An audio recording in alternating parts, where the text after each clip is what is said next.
Menyeret langkahku yang semakin tua, aku langsung bangun dan bakar rokok.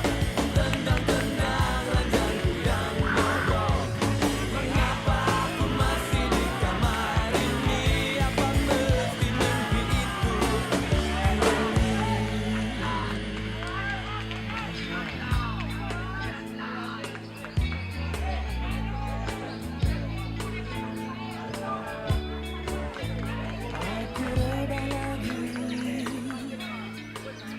mencoba untuk menutup mata lagi, tapi masih saja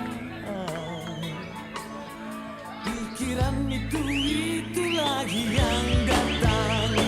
Aku bangun lagi dan bakar rokok.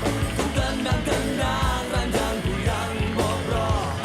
Mengapa aku masih di kamar ini? Apa mesti mimpi itu kembali?